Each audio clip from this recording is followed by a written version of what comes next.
sing stres pasti butuh tuduhan.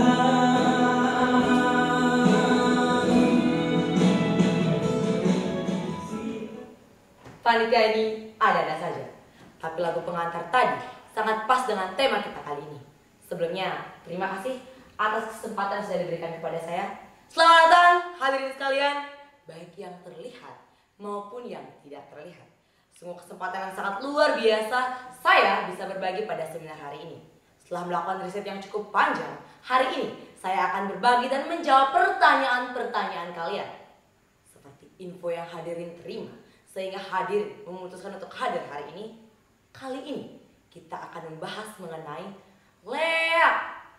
Tentu hal ini tidak cukup umum untuk dibicarakan, tetapi kita patut bersyukur karena kita bisa membahasnya bersama. Oke, tanpa berlama-lama lagi, untuk menginvestasikan waktu dan agar mereka tidak keburu marah, kita akan langsung mulai saja. Jadi, siapa yang akan mengajukan pertanyaan pertama? Ya, untuk peserta yang duduk di belakang.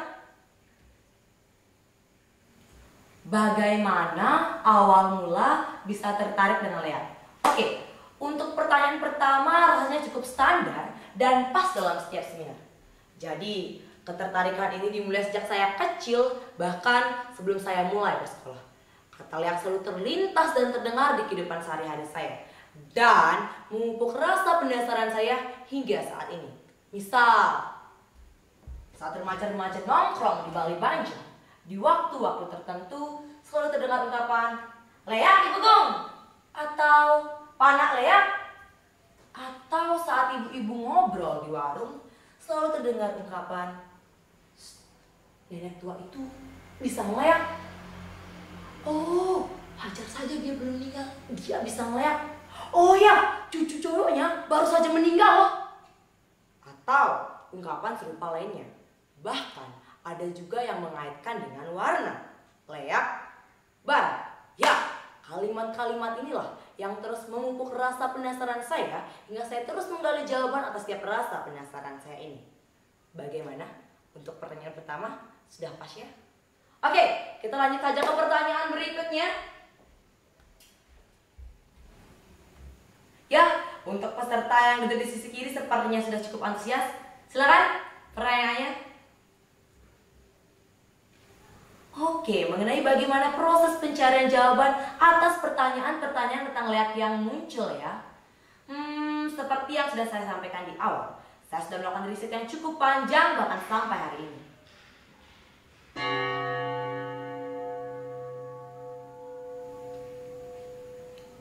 Saya ingat, pertama saya mencoba melempar pertanyaan ini kepada Bapak saat sepulang bermain. Oh ya, jangan tanya di mana Ibu saat itu. Kami masih lengkap kok sebagai keluarga. Saat itu Ibu sedang pergi ke rumah tetangga untuk membantu sebuah persiapan upacara agama. "Pak, apa itu leak? Bak tersambar petir?"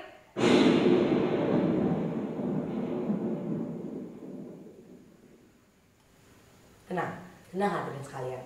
Petir tadi sudah disetting dengan panitia. Jadi hadirin sekalian tidak perlu panik. Oke, kita ulang saja ya. "Pak, apa itu leak? Bak tersambar petir?"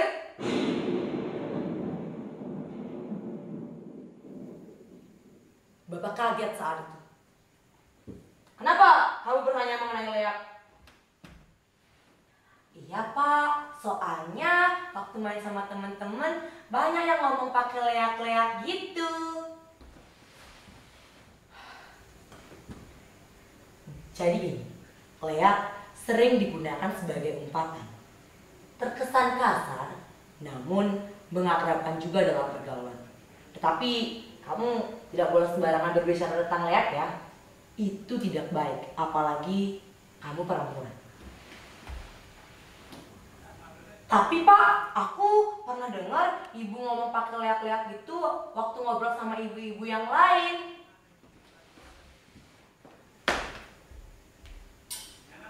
Ibu gimana sih? Ditinggal kerja, bukannya jaga anak dengan baik. Jaga dari hal-hal yang kayak gini. Untuk nggak dibicarakan depan anak kecil aja nggak bisa. Jadi ini, kadang gak semua hal itu harus didengarkan ya kan.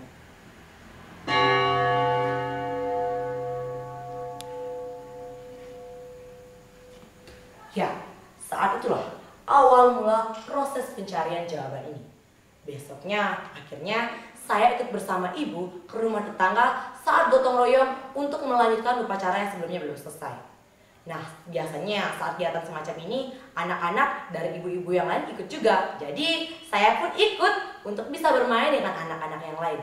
Nah, saat ibu-ibu sedang asik mempersiapkan upacara dan bergosip tentang nenek di ujung desa, akhirnya saya mempertanyakan pertanyaan yang menjadi misteri sebelumnya. Bu, apa itu Lea? Bak petir menyamar lagi?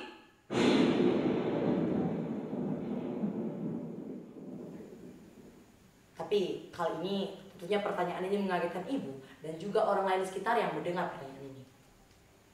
Kenapa kamu bertanya seperti itu? Siapa yang ngajarin? Ibu yang lain mencoba menimpali dan mencoba menenangkan. Gak apa bu, anak kalau rasa penasarannya tinggi itu bagus. Itu ciri-ciri anak cerdas. Tapi harus hati-hati juga bu, harus diawasi agar tidak salah nanti yang mengajarkan. Ya bu, maafin ya bu. Kamu ini bikin malu saja. Udah, main aja sana. Ingat, tidak boleh asal berbicara tentang Lea.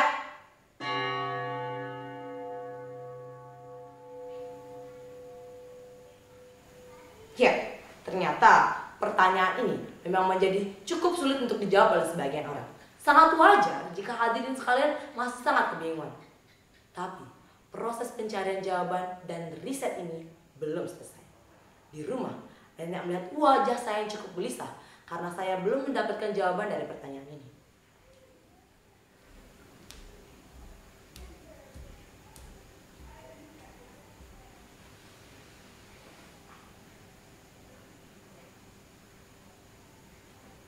Ayu, kenapa? Kok nampak gelisah seperti itu? Ayu, dimarahin tadi. Loh, siapa sih yang tega memarahi Ayu? Ayu, dimarahin ibu tadi. Kenapa?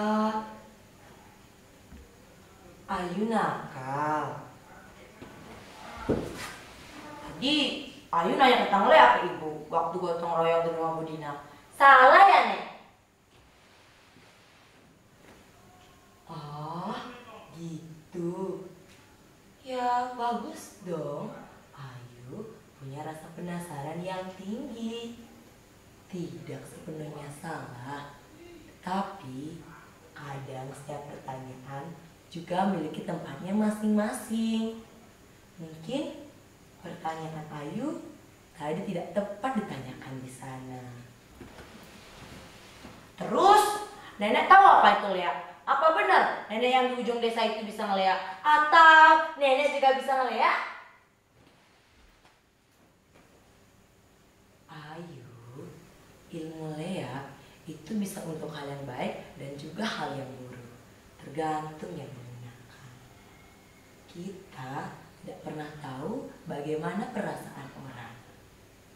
Kita tidak pernah bisa memastikan apakah seseorang tersebut bisa ngeliat atau tidak. Nenek juga tidak bisa memastikan apakah nenek di ujung desa itu bisa ngeliat atau tidak. Yang pasti kita tidak boleh asal berbicara tentang Lea, apalagi sampai menuduh seseorang. Jangan sampai kita membuat orang yang bisa ngeliat tersinggung. Nanti kita bisa dalam bahaya. Tapi Nek, waktu main sama teman-teman banyak yang ngomong Lea ibu gong atau panak Lea. Itu adalah bagian dari bahasa pergaulan. Tapi harus tetap hati-hati menggunakannya. Kita tetap bisa berkomunikasi tanpa menggunakan ungkapan itu kok.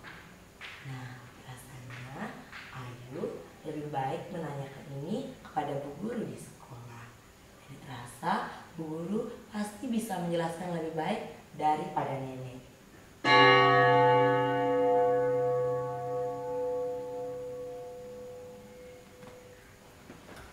Ya, obrolan saya dengan nenek saat itu memberikan pencerahan dan arah bahwa riset selanjutnya adalah kepada bu guru di sekolah. Tentu, hadirin sekalian sering mendengar kalimat, "Anak-anak, apakah ada pertanyaan?" Ya, saat itulah saya melanjutkan riset ini. "Bu guru, saya mau bertanya, apa itu Lea?" Bu guru saat itu cukup kebingungan atas pertanyaan saya. Teman-teman yang lain hanya bisa tertawa karena menganggap pertanyaan saya tidak sesuai dengan materi yang sedang diajarkan. Tenang anak-anak. Tidak ada yang salah dengan pertanyaan Ayu. Ayu hanya mencoba mencari jawaban atas pertanyaan yang muncul di pikirannya. Ibu guru kan sering menyampaikan, tidak ada pertanyaan yang jelek jika sudah diungkapkan. Pertanyaan yang jelek adalah pertanyaan yang tidak diungkapkan. Jadi, ilmu Lea kadang disalahartikan sebagai ilmu hitam. Padahal, ilmu Lea merupakan upaya memperoleh pengalaman melampaui diri melalui meditasi. Bukan seperti ilmu hitam yang hanya untuk merugikan orang lain. Secara penggunaan, ilmu Lea bisa untuk hal yang baik atau hal yang buruk. Maka dari itu, ilmu Lea merupakan ilmu yang netral. Di beberapa lontar disebutkan juga bahwa ilmu Lea memiliki beberapa tingkatan. Ilmu Lea tingkat bawah dapat mengubah wujud seseorang menjadi binatang, seperti monyet, anjing, babi, dan masih banyak lagi. Ilmu Lea tingkat menengah dapat mengubah wujud seseorang menjadi burung garuda, pitik bengil, atau pohon enau yang mengeluarkan api atau bau busuk yang beracun. Dan ilmu Lea tingkat tinggi dapat mengubah wujud seseorang menjadi Nyai Ramde atau badai. Seperti namanya, ilmu penggunanya akan berperan penting dalam menggunakan ilmu ini. Apakah untuk hal yang baik atau hal yang buruk? Nah, setelah jawaban ini, pertanyaan dari siswa semakin liar. Bu guru, kenapa ilmu Lea tidak digunakan untuk melawan penjajah? Bu guru, kenapa ilmu Lea tidak digunakan untuk melawan penjahat? Bu guru, apakah Power Rangers atau Ultraman itu juga Lea? Bu guru, apakah babi ngepet juga Lea? Bu guru, katanya tetangga saya bisa ngeliat. Bu guru, apakah bu guru bisa ngeliat?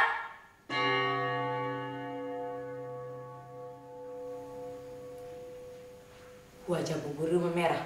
Nah, setelah pertanyaan ini, kelas dibubarkan. Ya, karena bel sudah berbunyi, saya pun lebih banyak diajak berdiskusi tentang ini dengan bu guru secara langsung. Dengan banyaknya referensi buku dan juga lontar yang diberikan. Jadi, kurang lebih itu adalah proses penemuan jawaban atas rasa penasaran saya. Proses penemuan ini masih terus berlanjut sampai hari ini pun. Di buku tulisan saya ini, saya sudah merangkum beberapa hal untuk hasil riset ini. Tentu hadirin sekalian bisa membaca dan membeli buku ini nanti. Memang tidak akan hadirin temui di toko-toko biasa karena mereka emang terlalu picik dan tidak mengerti hal-hal semacam ini. Dan selalu menganggap hal semacam ini berbahaya untuk dibaca atau dibicarakan. Oke, kita lanjut saja ke pertanyaan berikutnya. Lea, bangun semua. Kalian memang tidak bisa menghargai orang yang sedang berbicara. Bagaimana budaya yang kita punya dapat terjaga jika generasi yang ada masih seperti kalian? Jika kalian tidak bisa menghargai budaya semacam ini, jangan terlalu banyak berharap orang luar akan menghargai kita lagi. Dan berharap tanah Bali tetap sakral. Leak kalian semua.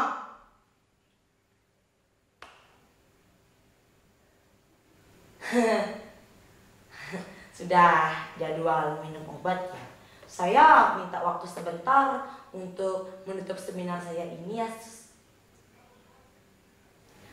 Baiklah, hadirin yang berbahagia semua, tidak terasa waktu yang disediakan panitia sudah habis. Padahal saya masih sangat yakin hadirin sekalian masih sangat antusias dengan materi ini.